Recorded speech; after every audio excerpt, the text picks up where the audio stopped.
महाराष्ट्र महान असे राष्ट्र, छत्रपती शिवाजी महाराजांच्या पदस्पर्शाने पावन झालेली भूमी, अनेक रत्नांची खाण आहे. महाराष्ट्राच्या पुण्यभूमीत अनेक रत्ने जन्मली आणि इतिहासाच्या पानावर सुवर्ण अक्षरात आपले नाव कोरून गेली. असेच एक दैदिप्यमान रत्न रत्नागिरी जिल्ह्यातील चिखली या गावात 23 जुलै 1856 ला गंगाधर पंत व पार्वतीबाई यांच्या पोटी एका मध्यमवर्गीय ब्राह्मण कुटुंबात जन्मले. सूर्यदेवाच्या प्रसादाने जन्मलेल्या या बाळाने ब्रिटिश साम्राज्यशाहीचा अस्त घडवून आणला आणि ते रत्न म्हणजे लोकमान्य बाळ गंगाधर टिळक. आज 1 ऑगस्ट लोकमान्य बाळ गंगाधर टिळकांची पुण्यतिथी. प्रथमतः त्यांच्या पवित्र स्मृतीस माझे विनम्र अभिवादन. वयाच्या 10व्या वर्षी टिळक आपल्या वडिलांसोबत पुण्याला आले. ते लहानपणापासूनच अभ्यासात हुशार होते. त्यांना नवीन गोष्टी शिकायला खूप आवडत असे. मी शेंगा खाल्ल्या नाही, मी टरफले उचलणार नाही, जी चूक आपण केलीच नाही त्याची शिक्षा आपण का भोगावी, असे लहानपणापासूनच त्यांचे विचार होते.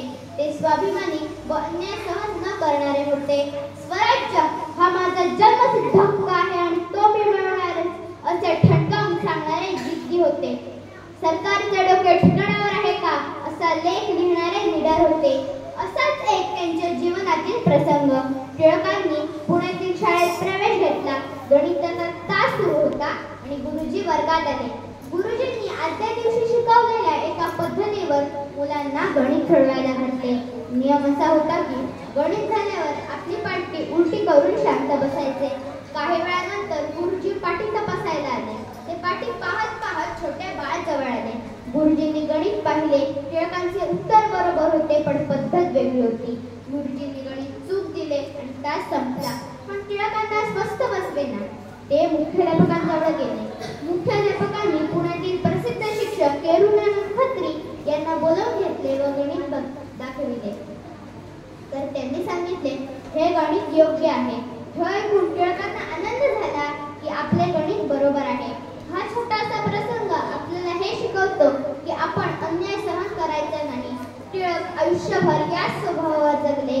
त्यांच्या जीवनातील बरेचसे प्रसंग आपल्याला खूप काही शिकवून जातात.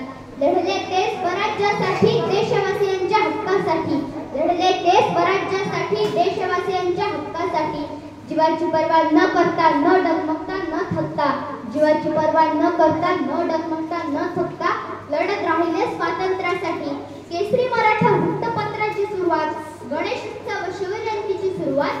केसरी मराठा वृत्तपत्राची सुरुवात, गणेशोत्सव व शिवजयंतीची सुरुवात. सर्व केले त्यांनी ऐक्य आणि राष्ट्रीयत्वासाठी. सर्व केले त्यांनी ऐक्य आणि राष्ट्रीयत्वासाठी, मातृभूमीच्या स्वातंत्र्यासाठी. मातृभूमीच्या स्वातंत्र्यासाठी. अशा या महान नेत्याला माझे कोटी कोटी प्रणाम. धन्यवाद.